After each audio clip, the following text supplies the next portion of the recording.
ನಮಸ್ಕಾರ, ನಾನು ರಾಘವೇಂದ್ರ. ಕರ್ನಾಟಕ ಪರೀಕ್ಷಾ ಪ್ರಾಧಿಕಾರ ಇವರು ಕರ್ನಾಟಕದಲ್ಲಿ ಇರೋ ಸರ್ಕಾರಿ ಸಂಸ್ಥೆ, ನಿಗಮ ಮಂಡಳಿ ಮತ್ತು ಸಂಸ್ಥೆಗಳಲ್ಲಿ ಟೋಟಲಾಗಿ 8 ನಿಗಮ ಮಂಡಳಿ ಅಥವಾ ಸಂಸ್ಥೆ ಇದೆ. ಕೆ ಇ ಅವರು ಇವರಿಗೋಸ್ಕರನೇ ಎಕ್ಸಾಮ್ ನಡೆಸಿಕೊಡ್ತಾ ಇದ್ದಾರೆ. ಅದ್ರ ಬಗ್ಗೆ ನಾನು ಡೀಟೇಲ್ಸ್ ಕೊಡ್ತೀನಿ. ಓಕೆ, ಟೋಟಲಾಗಿ 2 ರೀತಿ ಜಾಬ್ ಡಿವೈಡ್ ಮಾಡಿದ್ದಾರೆ. ಒಂದು ನಾನ್ ಕರ್ನಾಟಕ ಮತ್ತು ಇನ್ನೊಂದು ಕಲ್ಯಾಣ ಕರ್ನಾಟಕ ಅಂಥೇಳಿ. ಸದ್ಯಕ್ಕೆ ನಾನಿವಾಗ ನಾನ್ ಕರ್ನಾಟಕದ್ದು ಅಂದರೆ ಕಲ್ಯಾಣ ಕರ್ನಾಟಕ ಬಿಟ್ಟು ಈ ಕಡೆದು ಮಾತ್ರ ನಾನು ಡೀಟೇಲ್ಸ್ ನಿಮಗೆ ಹೇಳ್ತೀನಿ ಇವಾಗ. ಓಕೆ, ಟೋಟಲಾಗಿ 8 ಸಂಸ್ಥೆ ಅಥವಾ ನಿಗಮ ಮಂಡಳಿ ಇದೆ.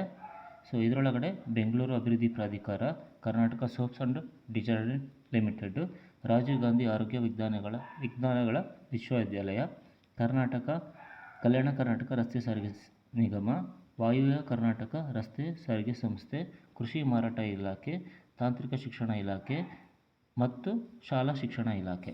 ಓಕೆ, ನಿಮಗೆ ಈಗ ಟೋಟಲಾಗಿ 8 ಇದೆ. 8 ಇದರೊಳಗೆ ನಿಗಮದೊಳಗೆ ಎಲ್ಲೆಲ್ಲಿ ಎಷ್ಟೆಷ್ಟು ಪೋಸ್ಟ್ ಖಾಲಿ ಇದೆ ಮತ್ತು ಏನೇನು ಕ್ವಾಲಿಫಿಕೇಷನು. ನಾನು ನಿಮ್ಗೆ ಸಿಂಪಲಾಗಿ ಹೆಂಗೆ ಹೇಳ್ತೀನಿ ಅಂದರೆ, ಜಾಬ್ ಪ್ರೊಫೈಲು, ಎಷ್ಟು ಪೋಸ್ಟ್ ಇದೆ ಮತ್ತು ಅದಕ್ಕೆ ಬೇಕಾಗಿರೋ ಕ್ವಾಲಿಫಿಕೇಷನ್, ಈ ರೀತಿ ನಿಮ್ಗೆ ಡೀಟೇಲ್ಸ್ ಹೇಳ್ಕೊಂಡು ಹೋಗ್ತೀನಿ. ಓಕೆ, ಫಸ್ಟ್ ಒಂದು ಬಂದುಬಿಟ್ಟು ಬೆಂಗಳೂರು ಅಭಿವೃದ್ಧಿ ಪ್ರಾಧಿಕಾರ ಅಂದರೆ BDA. BDAಯಲ್ಲಿ ಪ್ರಥಮ ದರ್ಜೆ ಸಹಾಯಕರು ಅಂತ ಇದೆ. ಅದರೊಳಗಡೆ 4 ಪೋಸ್ಟ್ ಇದೆ. ಈ 4 ಪೋಸ್ಟಿಗೆ ಎನಿ ಡಿಗ್ರಿ ಕಂಪಲ್ಸರಿ ಕೇಳಿದ್ದಾನೆ. ಅದಾದಮೇಲೆ ಸೆಕೆಂಡ್ ಡಿವಿಷನ್ ಅಸಿಸ್ಟೆಂಟ್ ಕೇಳಿದ್ದಾನೆ. ದ್ವಿತೀಯ ದರ್ಜೆ ಸಹಾಯಕರು, ಇದು 14 ಪೋಸ್ಟ್ ಇದೆ. ಇದಕ್ಕೆ PUC ಆಗಿರಬೇಕು. ಎರಡನೇ ಬಂದುಬಿಟ್ಟು ಕರ್ನಾಟಕ ಸೋಪ್ಸ್. ಇದರೊಳಗೆ ಕಿರಿಯ ಅಧಿಕಾರಿ ಗುಣ ಮತ್ತು ಆಶ್ವಾಸನೆ ಅಂತ ಇದೆ. ಇದರಲ್ಲಿ ಇರೋದು ಒಂದೇ ಒಂದು ಪೋಸ್ಟು. ಇದಕ್ಕೆ MSc ಕೆಮಿಸ್ಟ್ರಿ ಆಗಿರಬೇಕು. ನೆಕ್ಸ್ಟು ಇದಾದಮೇಲೆ ಕಿರಿಯ ಅಧಿಕಾರಿ ಉತ್ಪಾದನೆ ಮತ್ತು ನಿರ್ವಹಣೆ ಅಂತ ಇದೆ. ಇರೋದು 2 ಪೋಸ್ಟು. ಈ 2 ಪೋಸ್ಟಿಗೆ ಕೆಮಿಕಲ್ ಇಂಜಿನಿಯರಿಂಗು ಅಥವಾ ಮೆಕ್ಯಾನಿಕಲ್ ಇಂಜಿನಿಯರಿಂಗ್ ಅಥವಾ ಎಲೆಕ್ಟ್ರಿಕಲ್ ಇಂಜಿನಿಯರಿಂಗು, ಇದರಲ್ಲಿ BE BTech, ಕೆಮಿಕಲ್, ಮೆಕ್ಯಾನಿಕಲ್ ಅಥವಾ ಎಲೆಕ್ಟ್ರಿಕಲಲ್ಲಿ BE ಅಥವಾ BTech ಆಗಿರಬೇಕು ಮತ್ತು ಅಥವಾ MSc ಕೆಮಿಸ್ಟ್ರಿ ಆಗಿರಬೇಕು.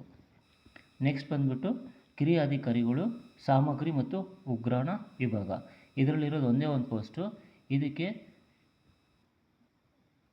ಡಿಪ್ಲೊಮಾ ಇನ್ ಮೆಟೀರಿಯಲ್ ಮ್ಯಾನೇಜ್ಮೆಂಟ್ ಅಂತ ಕೇಳಿದ್ದಾನೆ ಅಥವಾ MBA ಆಗಿರಬೇಕು.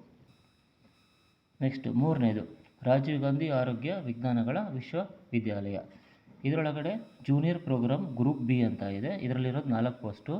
ಇದರಲ್ಲಿ ಎಲೆಕ್ಟ್ರಾನಿಕ್ಸ್ ಇಂಜಿನಿಯರಿಂಗ್ ಅಥವಾ ಕಂಪ್ಯೂಟರ್ ಸೈನ್ಸ್ ಇಂಜಿನಿಯರಿಂಗ್ ಅಥವಾ MCA ಆಗಿರಬೇಕು. ನೆಕ್ಸ್ಟು ಸಹಾಯಕ ಇಂಜಿನಿಯರಿಂಗ್ ಸಿವಿಲ್ ಅಂತ ಇದೆ. ಇದರಲ್ಲಿರೋದು ಒಂದೇ ಒಂದು ಪೋಸ್ಟು. ಇದು ಸಿವಿಲ್ ಇಂಜಿನಿಯರಿಂಗ್ ಆಗಿರಬೇಕು. ನೆಕ್ಸ್ಟು ಸಹಾಯಕ ಗ್ರಂಥಪಾಲಕ, ಇರೋದು ಒಂದು ಪೋಸ್ಟು. ಇದಕ್ಕೆ ಲೈಬ್ರರಿ ಇನ್ ಸೈನ್ಸು, PG ಇನ್ ಲೈಬ್ರರಿ ಇನ್ ಸೈನ್ಸು ಮತ್ತು ಅವ್ರಿಗೆ ಕಂಪ್ಯೂಟರ್ ನಾಲೆಡ್ಜು ಇರಬೇಕು. ನೆಕ್ಸ್ಟು ಗ್ರೂಪ್ C ಸಹಾಯಕ ಬಂದುಬಿಟ್ಟು ಗ್ರೂಪ್ C ಅಂತ ಇದೆ. ಇರೋದು 11 ಪೋಸ್ಟ್ ಇದೆ. ಇದಕ್ಕೋಸ್ಕರ ಎನಿ ಡಿಗ್ರಿ ಕೇಳಿದ್ದಾನೆ. ನೆಕ್ಸ್ಟು ಕ್ರಿಯಾ ಸಹಾಯಕ ಗ್ರೂಪ್ C, ಇರೋದು 23 ಪೋಸ್ಟ್ ಇದೆ. ಇದಕ್ಕೆ PUC ಅಥವಾ 3 ವರ್ಷದ ಡಿಪ್ಲೊಮಾ, 2 ವರ್ಷದ ITI ಮತ್ತು ಅಥವಾ JOC ಕೇಳಿದ್ದಾನೆ. ನೆಕ್ಸ್ಟು ಕಲ್ಯಾಣ ಕರ್ನಾಟಕ ರಸ್ತೆ ಸಾರಿಗೆ ನಿಗಮ. ಇದರೊಳಗೆ ಸಹಾಯಕ ಲೆಕ್ಕಿಗ ಕೇಳಿದ್ದಾನೆ. ಇರೋದು 3 ಪೋಸ್ಟ್ ಇದೆ. ಈ ಪೋಸ್ಟಿಗೆ ಬೇಕಾಗಿರೋದು BCom ಕ್ವಾಲಿಫಿಕೇಷನ್ ಕೇಳಿದ್ದಾನೆ ಮತ್ತು ಅವ್ರಿಗೆ ಕಂಪ್ಯೂಟರ್ ನಾಲೆಡ್ಜು ಇರಬೇಕು. ನೆಕ್ಸ್ಟು ಕಂಡಕ್ಟರ್ ಪೋಸ್ಟ್ ಕಾಲ್ ಮಾಡಿದ್ದಾನೆ, ನಿರ್ವಾಹಕ. ಇರೋದು 60 ಪೋಸ್ಟ್ ಇದೆ. ಇವರಿಗೆ ಎನಿ PUC ಆಗಿರಬೇಕು ಅಥವಾ 3 ವರ್ಷದ ಡಿಪ್ಲೊಮಾ ಆಗಿರಬೇಕು. PUC ಅಂದರೆ ಆರ್ಟ್ಸು ಸೈನ್ಸು ಕಾಮರ್ಸಲ್ಲಿ PUC ಆಗಿರಬೇಕು, 3 ವರ್ಷದ ಡಿಪ್ಲೊಮಾ ಆಗಿರಬೇಕು. ಇವರಿಗೆ ಕಂಡಕ್ಟರ್ ಲೈಸೆನ್ಸ್ ಇರಬೇಕು, ಅದು ವಿತ್ ಬ್ಯಾಡ್ಜಲ್ಲಿರಬೇಕು. ಅಲ್ಲದೆ ಮತ್ತು ಇವರಿಗೆ ಹೈಟ್ ಮಾತ್ರ ಕೇಳಿದ್ದಾನೆ. 160 ಸೆಂಟಿಮೀಟ್ರು ಮೇಲ್ ಕ್ಯಾಂಡಿಡೇಟ್ಗೆ, 150 ಸೆಂಟಿಮೀಟ್ರು ಫೀಮೇಲ್ ಕ್ಯಾಂಡಿಡೇಟ್ಗೆ. ನೆಕ್ಸ್ಟ್ ವಾಯುವ್ಯ ಕರ್ನಾಟಕ ರಸ್ತೆ ಸಾರಿಗೆ ನಿಗಮ. ಇದರೊಳಗೆ ಸಹಾಯಕ ಸಂಚಾರ ನಿರೀಕ್ಷಕ ಅಂತ ಇದೆ. ಇರೋದು 15 ಪೋಸ್ಟು. ಈ ಪೋಸ್ಟಿಗೆ PUC ಅಥವಾ ಡಿಪ್ಲೊಮಾ ಅಥವಾ KSOE ಒಳಗೆ PUC ಆಗಿರೋದು ಅಥವಾ JOC ಕೇಳಿದ್ದಾರೆ. ನೆಕ್ಸ್ಟು ಸಹಾಯಕ ಸಂಚಾರ ನಿರೀಕ್ಷಕ ಹಿಂಬಾಕಿ ಅಂತ ಇದೆ. ಇದು 4 ಪೋಸ್ಟ್ ಇದೆ. ನೆಕ್ಸ್ಟು ಕೃಷಿ ಮಾರಾಟ ಇಲಾಖೆ ಖಾಲಿ ಇರುವ ಹುದ್ದೆಗಳ ವಿವರ. 6ನೇದಿದು ಇದರಲ್ಲಿ ಸಹಾಯಕ ಅಭಿಯಂತರು ಸಿವಿಲ್ ಗ್ರೂಪ್ ಬಿ ಅಂತ ಇದೆ, ಇರೋದು 10 ಪೋಸ್ಟ್ ಇದೆ. ಇದಕ್ಕೆ ಕ್ವಾಲಿಫಿಕೇಷನ್ ಬಂದ್ಬಿಟ್ಟು BE ಇನ್ ಸಿವಿಲಲ್ಲಿ. ನೆಕ್ಸ್ಟು ಕಿರಿಯ ಅಭಿಯಂತರು ಸಿವಿಲು ಇರೋದು 5 ಪೋಸ್ಟ್ ಇರೋದು, ಇದರಲ್ಲಿ ಡಿಪ್ಲೊಮಾ ಇನ್ ಸಿವಿಲ್ ಆಗಿರಬೇಕು. ನೆಕ್ಸ್ಟು ಮಾರುಕಟ್ಟೆ ಮೇಲ್ವಿಚಾರಕರು ಇದು ಇರೋದು 30 ಪೋಸ್ಟ್ ಇದೆ. ಮಾರುಕಟ್ಟೆ ವಿಚಾರಕರು ಗ್ರೂಪ್ ಸಿ 30 ಪೋಸ್ಟ್ ಇದೆ. ಇದಕ್ಕೆ BSc ಅಗ್ರಿ ಮಾರ್ಕೆಟಿಂಗ್ ಆಗಿರಬೇಕು. ನೆಕ್ಸ್ಟು ಪ್ರಥಮ ದರ್ಜೆ ಸಹಾಯಕರು ಗ್ರೂಪ್ ಸಿ ಅಂತ ಇದೆ, ಇರೋದು 30 ಪೋಸ್ಟ್ ಇದೆ. ಇದಕ್ಕೆ ಎನಿ ಡಿಗ್ರಿ ಕೇಳಿದ್ದಾನೆ. ಅದಾದಮೇಲೆ ಪಿ ಯು ಸಿ ಮೇಲ್ಗಡೆ ದ್ವಿತೀಯ ದರ್ಜೆ ಸಹಾಯಕರು ಕೇಳಿದ್ದಾನೆ, ಇರೋದು 30 ಪೋಸ್ಟು. ಇದಕ್ಕೆ PUC ಕ್ವಾಲಿಫಿಕೇಷನ್, PUC ಅಂದರೆ PUC ಡಿಪ್ಲೊಮೊ JOC ITI ಆಗಿರಬೇಕು. ನೆಕ್ಸ್ಟು ಮಾರಾಟ ಸಹಾಯಕರು ಗ್ರೂಪ್ ಸಿ ಅಂತ ಇದೆ, ಇದರಲ್ಲಿ 75 ಪೋಸ್ಟ್ ಇದೆ. ಇದಕ್ಕೂ same PUC diploma JOC ITI ಕೇಳಿದ್ದಾರೆ.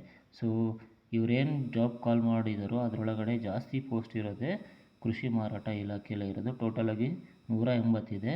PUC ಮೇಲೆ SDA ಹಾಕೋರು ಏನಾದರೂ ಹಾಕೋದಿದ್ದರೆ ಸೊ ಇವೆರಡರಲ್ಲಿ ದ್ವಿತೀಯ ದರ್ಜೆ ಸಹಾಯಕರು, ಮಾರಾಟ ಸಹಾಯಕರು ಸೊ ಇದರಲ್ಲಿ ಅಪ್ಲೈ ಮಾಡ್ಕೋಬೋದು. ನೆಕ್ಸ್ಟು ತಾಂತ್ರಿಕ ಶಿಕ್ಷಣ ಇಲಾಖೆ, ಇದರಲ್ಲಿ ಪ್ರಥಮ ದರ್ಜೆ ಸಹಾಯಕರು ಕೇಳಿದ್ದಾನೆ. 50 ಪೋಸ್ಟ್ ಇದೆ. ಈ 50 ಪೋಸ್ಟಿಗೆ ಕ್ವಾಲಿಫಿಕೇಷನ್ ಬಂದ್ಬಿಟ್ಟು ಎನಿ ಡಿಗ್ರಿ ಕೇಳಿದ್ದಾನೆ. ನೆಕ್ಸ್ಟು ಶಾಲಾ ಶಿಕ್ಷಣ ಇಲಾಖೆ, ಓಕೆ, ಇದು ಪ್ರೀ ಯೂನಿವರ್ಸಿಟಿ ಕೇಳಿದ್ದಾನೆ. ಗ್ರಂಥಪಾಲಕ, ಲೈಬ್ರರಿಯನ್ ಕೇಳಿದ್ದಾರೆ. ಓಕೆ, ಇವರಿಗೆ PG ಇನ್ ಅಂದರೆ ಪೋಸ್ಟ್ ಗ್ರ್ಯಾಜುಯೇಟ್ ಇನ್ ಲೈಬ್ರರಿ ಸೈನ್ಸು ಕ್ವಾಲಿಫಿಕೇಷನ್ ಆಗಿರಬೇಕು. ಇರೋದು 10 ಪೋಸ್ಟು ಮತ್ತು ಅವರಿಗೆ ಕಂಪ್ಯೂಟರ್ ನಾಲೆಡ್ಜ್ ಕಂಪಲ್ಸರಿ ಬೇಕು. ಓಕೆ, ಇದಿಷ್ಟು ಜಾಬು, ಅದಕ್ಕೆ ಎಷ್ಟು ಜಾಬ್ಸ್ ಇದೆ ಮತ್ತು ಕ್ವಾಲಿಫಿಕೇಷನ್ ಏನಿದೆ ಅದ್ರ ಡೀಟೇಲ್ಸು. ಕೆಳಗಡೆ ಶೈಕ್ಷಣಿಕ ವಿದ್ಯಾರ್ಥಿ ಅಂತ ಇದೆ. ಸೊ ನೀವು ಬೇಕಿದ್ರೆ ನೋಡ್ಕೋಬೋದು ಇದನ್ನು, ಯಾವ್ಯಾವ ಪೋಸ್ಟಿಗೆ ಏನೇನು ಕ್ವಾಲಿಫಿಕೇಷನ್ ಕೇಳಿದ್ದಾನೆ ಅಂತ ಹೇಳ್ಬಿಟ್ಟು ಪೇಜ್ ನಂಬರ್ 3 ಇಂದ ಹಿಡಿದ್ಬಿಟ್ಟು 4 ತನಕ ಡೀಟೇಲ್ಸ್ ಇದೆ ನೋಟಿಫಿಕೇಷನಲ್ಲಿ. ನೆಕ್ಸ್ಟ್ ಈಗ ಏಜ್ ಲಿಮಿಟು. ಓಕೆ, ಇವರು ಈ ಒಂದೇ ಒಂದು ನೋಟಿಫಿಕೇಷನ್ನಿಗೋಸ್ಕರ ಒಂದು ಬಾರಿಗೆ ಅನ್ವಯವಾಗುವಂತೆ ಗರಿಷ್ಠ ವಯೋಮಿತಿಯಲ್ಲಿ 3 ವರ್ಷಗಳ ಸಡಿಲಿಕೆ ನೀಡಲಾಗಿದೆ. ಈ ಒಂದು ನೋಟಿಫಿಕೇಷನಿಗೆ ಮಾತ್ರ ಇದು ಕನ್ಸಿಡರ್ ಆಗುತ್ತೆ. ಜಸ್ಟ್ 3 ವರ್ಷ ಅವರು ಫ್ರೀ ಬಿಟ್ಟಿದ್ದಾರೆ. ಸೊ ಏನಂತಂದರೆ ಸಾಮಾನ್ಯ ಅಭ್ಯರ್ಥಿಗೆ 38 ವರ್ಷ, ಮುಂಚೆ 35 ಇರ್ತಿತ್ತು, ಇವಾಗ 38 ಮಾಡಿದ್ದಾರೆ. Category 2A 2B 3A 3B ಅಭ್ಯರ್ಥಿಗಳಿಗೆ 41 ವರ್ಷ ಆಗಿರಬೇಕು. ಮುಂಚೆ 38 ಇತ್ತು, ಇವಾಗ 41. ಪರಿಶಿಷ್ಟ ಜಾತಿ ಪಂಗಡ ಮತ್ತು ಕ್ಯಾಟಗರಿ 1, ಓಕೆ, ಇವರಿಗೆ 40 ವರ್ಷ ಇರ್ತಿತ್ತು, ಇವಾಗ ಅದನ್ನು 43 ವರ್ಷಕ್ಕೆ ಮಾಡಿದ್ದಾರೆ. ಸೊ ಈ ಒಂದೇ ಒಂದು ನೋಟಿಫಿಕೇಷನಿಗೆ 3 ವರ್ಷ ಹೆಚ್ಚಿಗೆ ಕೊಟ್ಟಿದ್ದಾರೆ. ನೆಕ್ಸ್ಟ್ ಅಪ್ಲಿಕೇಶನ್ನು ಸ್ಟಾರ್ಟ್ ಆಗಿರೋದು ಇವತ್ತಂದರೆ 9ನೇ ತಾರೀಕಿಂದ ಸ್ಟಾರ್ಟ್ ಆಗಿದೆ. ಇಲ್ಲಿ 8ನೇ ತಾರೀಕು ಅಂತ ಇದೆ, ಬಟ್ ಲಿಂಕ್ ಬಿಟ್ಟಿರೋದು ಇವತ್ತು ಬಿಟ್ಟಿದ್ದಾನೆ. 9ನೇ ತಾರೀಕು ಸಾಯಂಕಾಲ ಬಿಟ್ಟಿದ್ದಾರೆ. ಅಪ್ಲಿಕೇಶನ್ ಕೊನೆಯ ದಿನಾಂಕ ಬಂದ್ಬಿಟ್ಟು 31 ಅಕ್ಟೋಬರ್ 2025 ತನಕ ಇದೆ. ಫೀಸ್ ಪೇ ಮಾಡೋಕ್ಕೆ ಲಾಸ್ಟ್ ಡೇಟು ನವಂಬರ್ 1 ಸಾಯಂಕಾಲ 4 ಗಂಟೆ ತನಕ ಇದೆ. Next fees details. Next fees, okay, category 2A ಅಂದರೆ ಜನರಲ್ ಮೆರಿಟು, ಜನರಲ್ಲು category 2A 2B 3A 3B ಇವರಿಗೆ 750 ರೂಪಾಯಿ ಇದೆ. ನೆಕ್ಸ್ಟು ಪರಿಶಿಷ್ಟ ಜಾತಿ ಪರಿಶಿಷ್ಟ ಪಂಗಡ ಕ್ಯಾಟಗರಿ 1 ಎಕ್ಸ್ ಸರ್ವಿಸ್ ಮ್ಯಾನು ಮತ್ತು ಥರ್ಡ್ ಜೆಂಡರು ಇವರಿಗೆ 500 ರೂಪಾಯಿ ಇದೆ. ನೆಕ್ಸ್ಟು ಹ್ಯಾಂಡಿಕ್ಯಾಪ್ಟವ್ರಿಗೆ 250 ಫೀಸ್ ಇದೆ. ಸೊ ಇದಿಷ್ಟು ಫೀಸ್ ಡೀಟೇಲ್ಸ್ ಆಯಿತು. ಮತ್ತು ಇದರೊಳಗೆ ಎಕ್ಸಾಮ್ ಬರೀತಿರಲ್ವ, ಏನಾದರೂ ನೀವು ತಪ್ಪು ಆನ್ಸರ್ ಕೊಟ್ಟ ಅಂದರೆ ಅದರೊಳಗಡೆ 4 ಮಾರ್ಕ್ಸ್ ಹೋಗುತ್ತೆ. 4 ತಪ್ಪು ಆನ್ಸರ್ ಇತ್ತು ಅಂದರೆ 1 ಮಾರ್ಕ್ಸ್ ಹೋಗುತ್ತೆ. ಸೊ ಎಕ್ಸಾಮ್ ಬರೀಬೇಕಾದ್ರೆ ಕ್ಲೀನಾಗಿ ಅಟೆಂಡ್ ಮಾಡಿ. ನಂತರ ಪೇಜ್ ನಂಬರ್ 8ರಿಂದ ಹಿಡಿದ್ಬಿಟ್ಟು 10 ತನಕ ನಿಮಗೆ ಇನ್ಫಾರ್ಮೇಷನ್ ಇದೆ. ಏನು ಇನ್ಫಾರ್ಮೇಷನ್ ಅಂತಂದರೆ ಯಾವ್ಯಾವ ಪೋಸ್ಟಿಗೆ ಎಷ್ಟೆಷ್ಟು ಮಾರ್ಕ್ಸಿಗಿದೆ, ಎಷ್ಟು ಗಂಟೆ ಎಕ್ಸಾಮ್ ಇದೆ, ಸೊ ಅದಕ್ಕೆ ಏನೇನು ಓದ್ಕೋಬೇಕು, ಯಾವ್ಯಾವ ಟಾಪಿಕಲ್ಲಿ ನೀವು ಸ್ಟಡಿ ಮಾಡಬೇಕು ಅನ್ನೋ ಡೀಟೇಲ್ಸು ಪೇಜ್ ನಂಬರ್ 8ರಿಂದ ಹಿಡಿದ್ಬಿಟ್ಟು ಪೇಜ್ ನಂಬರ್ 10 ತನಕ ಇದೆ. ಸೊ ಇದಿಷ್ಟು ಇದ್ರದ್ದು ಡೀಟೇಲ್ಸು. ಮತ್ತು ಇನ್ನೊಂದು, ನೀವು ಅಪ್ಲಿಕೇಶನ್ ಹಾಕಬೇಕಾದ್ರೆ ಸುಮ್ಮನೆ ಅಪ್ಲಿಕೇಶನ್ ಹಾಕೋದಲ್ಲ, ಯಾವ ಪೋಸ್ಟಲ್ಲಿ ಕೆಟಗರಿ ವೈಸಾಗಿ ಎಷ್ಟೆಷ್ಟು ಪೋಸ್ಟ್ ಇದೆ ಅಂತೇಳಿ ಅವರು ಡೀಟೇಲಾಗಿ ಕೊಟ್ಟಿರ್ತಾರೆ. ಸೊ ಅದನ್ನು ನೋಡ್ಕೊಂಬಿಟ್ಟು ನಾನು ಎಕ್ಸಾಂಪಲ್ ಇವಾಗ ನಾನು ಎಸ್ ಸಿ ಇದ್ದೀನಿ ಅಂತಂದರೆ ಎಸ್ ಸಿ ಯಾವ ಡಿಪಾರ್ಟ್ಮೆಂಟಲ್ಲಿ ಎಷ್ಟು ಪೋಸ್ಟ್ ಇದ್ದಾವೆ ಸೊ ಅದನ್ನು ನೋಡ್ಕೊಂಬಿಟ್ಟು ಸೊ ಅಪ್ಲೈ ಮಾಡಬೇಕಾಗ್ತದೆ.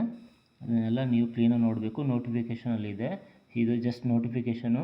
ಕೆಟಗರಿ ವೈಸು ಇನ್ನೊಂದು ನೋಟಿಫಿಕೇಷನ್ ಬಿಟ್ಟಿದ್ದಾನೆ, ಅದು KEA ವೆಬ್ಸೈಟಲ್ಲಿ ಇದೆ. ಸೊ ಅದನ್ನು ಕ್ಲೀನಾಗಿ ನೋಡ್ಕೊಂಬಿಟ್ಟು ನೀವು ಅಪ್ಲಿಕೇಶನ್ ಹಾಕ್ಬೋದು. ಸೊ ಕ್ವಾಲಿಫಿಕೇಷನ್ ಬಂದುಬಿಟ್ಟು ಎಲ್ಲ ಹೇಳಿದ್ದೀನಿ ನಾನು ನಿಮಗೆ. ಸೊ ಅರ್ಥ ಆಗಿದೆ ಅಂತ ಅನಿಸುತ್ತೆ. ಸೊ ಯಾರಿಗಾದರೂ ಇಷ್ಟ ಆಗಿದ್ದರೆ ಇದನ್ನು ಶೇರ್ ಮಾಡಿ ಮತ್ತು ಸಬ್ಸ್ಕ್ರೈಬ್ ಮಾಡಿಸಿ. So thank you.